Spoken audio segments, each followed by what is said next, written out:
Thank you, Leonard, and thank you, Joe. I think all the Rotarians in the room would say it's a pleasure to support such fine activities. Another public announcement, just wanted to reassure you that the photograph, that's not me. No, I ran out of makeup.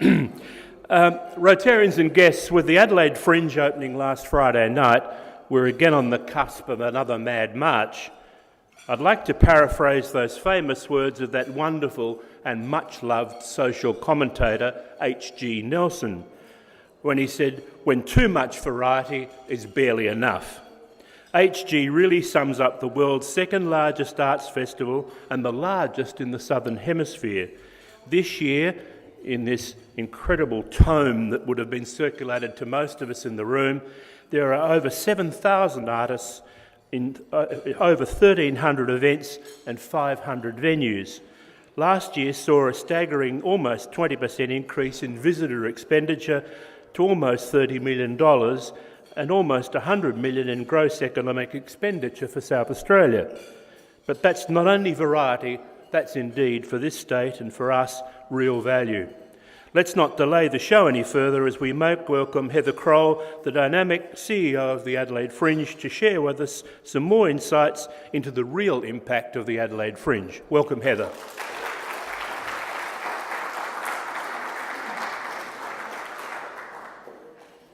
Thank you very much, and thank you so much for having me here today. I was here as a guest in the audience not that long ago for the Chief Innovator talk, and Heidi, I think it was Heidi, saw my card and then said, well, could you come back and give a talk? So, really heartfelt thank you for inviting me to come and talk with you, and there's no better time to talk to you than now because the Fringe is on. If I came and spoke to you at another time of year, it wouldn't be so relevant, but I can actually implore you immediately to go out and fringe for the next few weeks because it's only here until middle of March is when we end. The Adelaide Fringe really began in a very humble, small beginning with a couple of shows in 1960, a tiny number of shows that were put on by some local artists who just thought, well, there's the International Festival, where can we put our own shows on? So it was really born out of bravery and people that wanted to take a risk. And if we look at it, every single Fringe from that time, 59 years ago, has grown and grown and grown exponentially.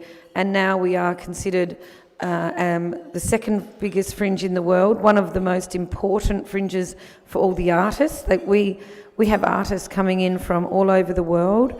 And as was mentioned before, Henry Naylor is here, who's here from London, and he's won the Best Theatre Award at Adelaide Fringe 3 times, I believe, with Echoes, Angel, Borders, and he's got his 4th play now here, The Game. So amazing to think that people come from all over the world. And I did ask Henry, have you ever been to the Adelaide Oval before?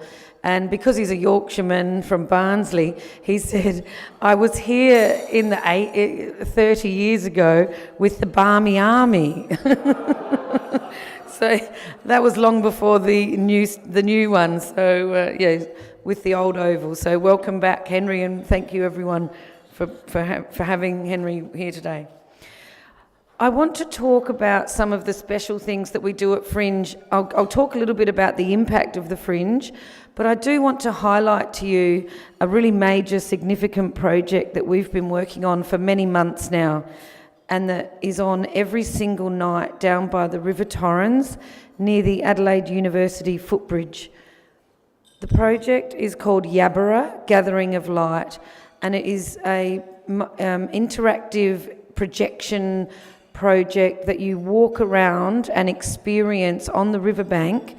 There's a water screen, a stunning water screen, 30 foot high, projecting stories of Aboriginal culture and Ghana stories. There's Aboriginal dancers on the screen. There's a lovely piece of an Aboriginal boy catching a fish.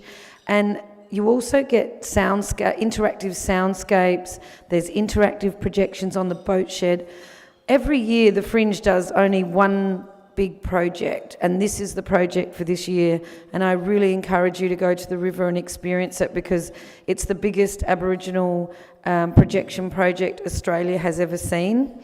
Outside of the project we do, obviously there's the thousands of shows that are on all over the city, but I did want to highlight to you how beautiful Yabbera is, and you'll see there when you go down there big faces in the trees, really sort of ancestral voices talking to you from the trees. And then there's the dancing ceremony that we opened with, the sunset ceremony, Tindo at Perndy, which was our opening night, and I hope a few of you did get along to that. We had record crowds at the river, and the police estimated that we had 30,000 people watching the sunset ceremony and about 50,000 people around our street party, and all over the city on Friday night there was more than 150,000 people. So we really do take over the whole of Adelaide. And when I walked in here today, about 4 or 5 people came up to me and told me how many Fringe shows they've already booked, and how they have a schedule booked, and how they've got a gang of friends that go out every year. I mean, it's just so wonderful to know that everybody loves the Fringe so much. It's in our hearts. It belongs to the people of Adelaide. I'm just the custodian for a few years, but it really does belong to the people of Adelaide. Every year we have ambassadors who help us spread the word, because we want to try and make sure that the world knows about how great Adelaide Fringe is. We've had different ambassadors over the years. This year we have Hans, who I'm sure you all know, and Judith Lucy. And we also have Gavin Wanganeen, and it might be a surprise to have Gavin Wanganeen as a Fringe ambassador, but the AFL legend that he is has now become an amazing visual artist, and his paintings are incredible. He exhibits at the Hillsmith Gallery, and it's really something to see. And Gavin actually did a Fringe show on Saturday, a talk about his life, which was a really beautiful session that we went to. Just to give you some little facts about where we're at in the Adelaide Fringe. We had a record-breaking opening weekend. We sold 60,000 tickets this weekend. So far, this year, we've sold 250,000 tickets, and that's over $6 million worth of tickets already sold in the Fringe. Now, the Adelaide Fringe is an open access festival, so if anybody puts a show in the Fringe, we sell the tickets for them, and then we give them their box office money for the venues and the artists. So if any of you put your house on Airbnb, it's exactly the same. If you put your house on Airbnb and nobody books it, then you don't earn any money. But if somebody books it, the money goes to Airbnb and then the money comes to you, and that's exactly how the Fringe works. So last year we sold $18 million worth of tickets, and so that's a huge injection into the arts that we do via customer purchase of tickets. So incredible numbers, and a wonderful injection into the arts community that we make, as well as into the state. This year we have over 530 performance spaces, and we have 1,326 venues. So it is rather huge. To give you a little sense of the ticket sales growth, so that graph on the left there is showing you from 2010. If I was to take that graph back to 1960, you would see the same rise every single year. And we've set ourselves a very ambitious target. By 2022, we want to sell 1 million tickets a year. And believe it or not, we are on the road to doing so. The little map down the bottom there, which 39%, what that means is that Adelaide Fringe, this is hard to believe, but Adelaide Fringe sells 39% of all the arts festival tickets in the entire country. So it's amazing. When you add up all the other states together, they just beat us. But if you put into this the Adelaide Festival and the Cabaret Festival, and you put all the other festivals in, you can add another 11% of the nation's tickets. So actually, South Australia is selling 50% of the entire country's arts festival tickets. Now, I don't think South Australia is doing 50% of any other thing in any other industry across the entire nation. So, we truly are the festival state, and we should be extremely proud of it. Up the top, you see the little numbers of the worlds. What that is talking about is that in 1980, there was 13 fringe festivals in the world. The two original ones are Edinburgh and Adelaide, but then in 1998, we had 50 fringe festivals in the world, and this last year, we now nearly have 300. So, 300 cities around the world now are discovering that fringe festivals are a great thing to have in their city. And luckily, we're still number 2 because we've got so many decades of experience, and we know how to look after the artists when they're here, and we know how to make sure that everyone has a good time. So hopefully we can retain the crown as the biggest and the second biggest in the world after Edinburgh. It is important to the South Australian budget, the economy of the state. We actually generate about 100,000 bed nights in hotels, and that equates to about $30 million of investment into the state from tourists, but the actual overall economic impact of the Adelaide Fringe on the state is actually closer to $90 million a year. We, on average, every visitor that comes here to the Fringe spends around about $700 into the state. And, at the end of the day, the Adelaide Fringe is all about having a great time, opening your mind, opening your hearts, having an experience that you would never have. But the reality in this world is that we need to collect these statistics because we need to be able to tell the story of the impact on the Fringe in order to continue to get government support and things like that. So it is important that we tell the arts story, but we also tell the other side of it. One thing I do know is that the Adelaide Fringe program can be a bit overwhelming to decide what to go to, and I know that we've spent a long time trying to improve our search functions on our website. So nowadays, if you go onto our website, there's so many new search functions on there, so you can just only look on the night you want to go out, the exact time you want to go, and you might only be interested in cabaret or theatre, so you can just filter everything away on your screen, and it will show you exactly what's on that Thursday at 7 o'clock in cabaret or whatever it is you want. So we're trying to make it easy because we know it's overwhelming. We've also created a new function called Near Me Now. If you're out and about and you go on our website and you click on, it's called Near Me Now, and it will tell you what's on near you that starts very soon. So you don't have to worry, just leave it to the last minute and just wander along, and whatever's near you now, that'll help. We also know that some people don't really want to go out late at night. For those people, we've created a matinee guide, Fringe by Day. There's many of them around, so you can take one home.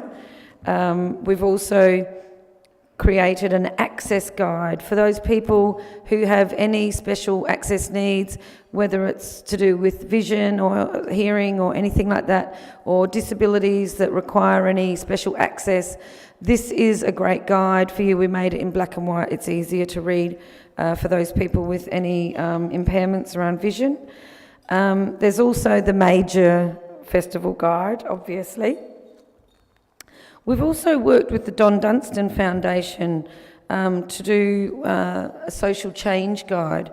Now, the social change guide is all about shows that have a social change agenda. So if that's something you're interested in, things that make you think, plays that really challenge ideas, that's a great one for you.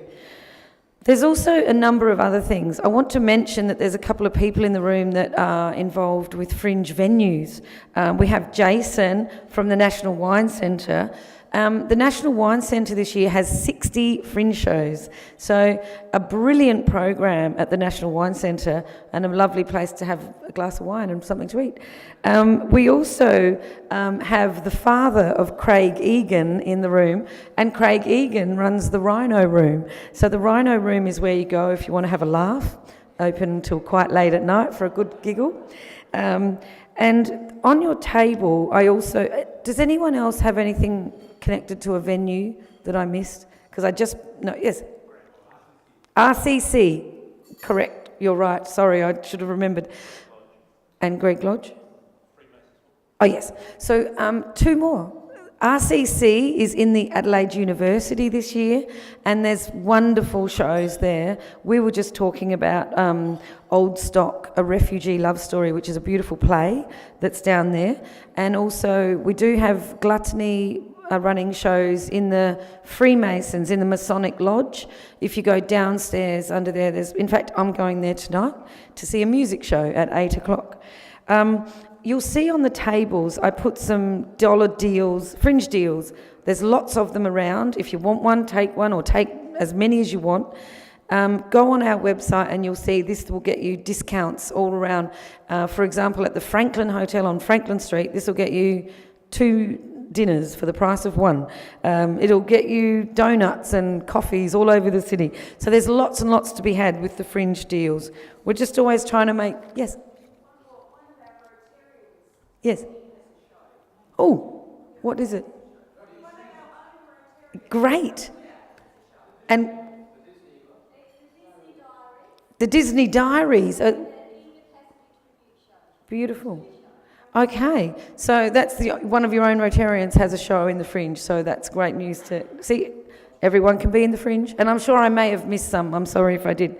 I really I don't like to point out any particular shows because, I love all the shows and I love taking a risk, and you should take a risk and have a look. But I did want to just highlight some if you wanted to have some ideas, even if it's just to get you talking. There's a wonderful venue on Weymouth Street called the A Club, and that's really like the old kooky sort of small fringe venue. They're still alive and well. There's hundreds of them. There's Holden Street Theatres down in High Marsh. There's a lovely show, Games by Henry Naylor. There's Grounded. There's some other fantastic theatre in Tandanya. Eleanor's Story is a really strong play. That Daring Australian Girl, which is about Muriel Matters, the suffragette, by a thread. There's so much good circus and physical theatre. Finale is another great circus show. Comfort Food Cabaret is a great Adelaide girl. She's doing that at the Central Market. I saw her last night and I think she told me she's nearly all sold out. Discharged, a nursing cabaret. So if you've ever worked in nursing, that one's probably for you. Livy and Pete, these are local Adelaide stars, so I thought I'd highlight some local Adelaide stars. The Songs of Olivia Newton-John and Peter Allen, and that's it's called the GC, but it's at the Dom Polsky Centre. We've made a lot of pink signs around the city, so you might see, and they'll show you where all the fringe venues are. So there's so many things that I, could talk about the fringe forever, but really it's just to encourage you to take a risk and get out there and support the artists, because if you buy the tickets, the artists earn the money. So they're not getting paid to put on their shows. They're taking the risk, and the more tickets we buy for them, the more money they can go home with, and the happier they are to return to Adelaide. So happy Fringe, and thank you so much for having me.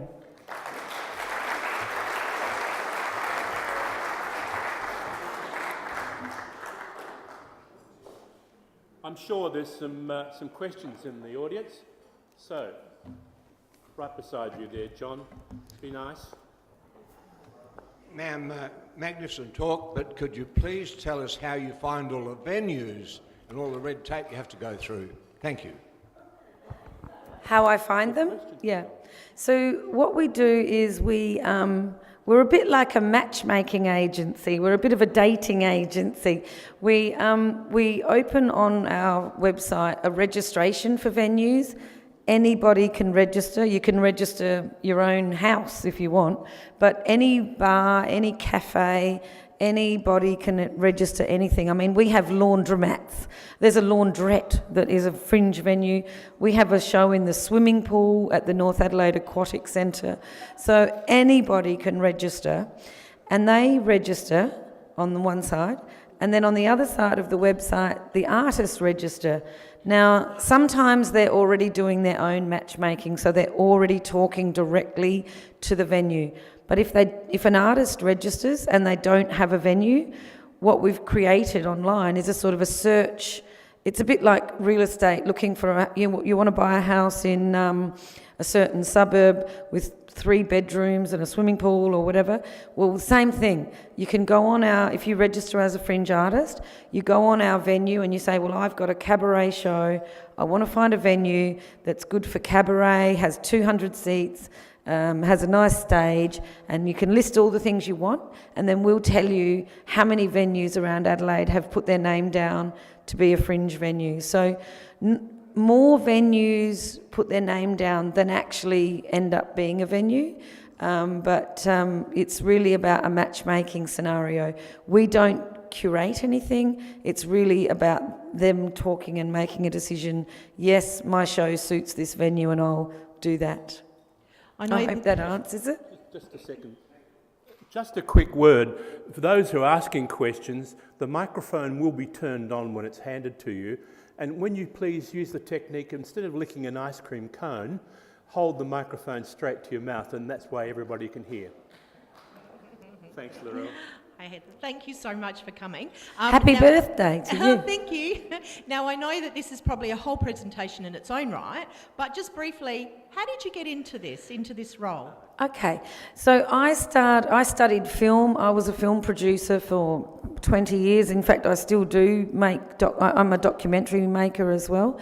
And I had a parallel career. So even from very early days, when I graduated from university, I started making documentaries with support from the South Australian Film Corporation, ABC, SBS, Channel 4 in England, BBC. I worked a lot with these people. But at the same time, when I was just graduating from university, I also started to put on fringe shows. I was putting on film fringe shows, and many of you might remember Super 8 cameras. And I put on an event in the Fringe called Shoot the Fringe. And Shoot the Fringe was where we used to give out rolls of Super 8 movie film to 50 or so, anyone who wanted one. We'd hand one out. They had to have their own camera, and they would make a film of the Fringe, and then they would give us back the film and we would develop it, and on the final night of Fringe we used to show it out on an outdoor screen. So I was doing film, I was doing Fringe things. I was also working at the Fringe. I was the manager of the Star Club in 1992.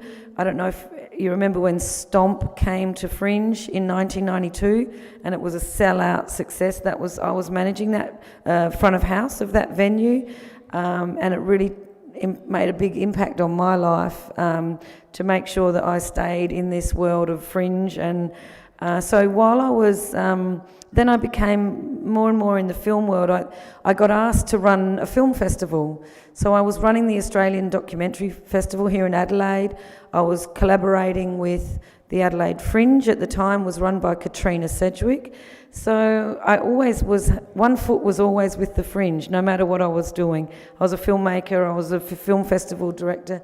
I then moved to Yorkshire, actually, and ran the very big documentary festival in England, one of the biggest in the world, in Sheffield. And after 10 years, it felt like 2 years, but it was 10 years, and I was asked if I would be interested in applying for this job. And I thought, oh no, I'm happy here. I'm running this festival in England and it's wonderful. And then I thought, what am I doing? Of course I want to do that. I just had to have a moment of pause to think how incredible to come home and actually direct the Adelaide Fringe would be. So I put my name in the ring and went through the process of applying and so on. And now this will be my 4th Fringe, and hopefully, well, at the moment, I just checked before we came, we are currently 20% up on ticket sales compared to this day last year. So looks like we're in for another bumper year. Other question? Heather, I've got a quick question for you, double-barrel one. Thank you. First of all, is there any creative control over the Fringe at all exercised? Or a bit like herding cats, I guess. And the other thing is there such a thing as a bad Fringe show? We don't curate, so there's no creative selection at the Adelaide Fringe, and there's not in Edinburgh Fringe either. As long as what you're doing is legal, it's okay. That we can't allow, there is a line. But of course, not every show's a hit. Some shows sell a lot of tickets, some shows don't sell many tickets, and some shows that are great still may not find their audience. But of course, there's you might walk into one thing about the Fringe is pretty much every single show is 1 hour. So you know what you're doing. You think, well, I'm in here for 1 hour and I might be seeing a show that's never been tried before. And the Adelaide Fringe is a launch pad for the world. I mean, we have hundreds of curators from all over the world coming to Adelaide Fringe to discover new shows. So if you go out in Adelaide Fringe, you might see a show that's tested for the first time, but then years later it's touring, it's playing all in London and New York and Paris and Berlin and moving around the world, and it started here in Adelaide Fringe. But of course not every show does that. I mean, we've got some great success stories. Gravity and Other Myths is a South Australian circus group that has had a huge Adelaide Fringe launch them into the world, and they've had a great many years of touring, and that's only one example. But of course some shows don't go on to go anywhere. And a lot of people put on a Fringe show because they want to do it for fun. They don't really want to, it's not a serious thing, it's a hobby on the side.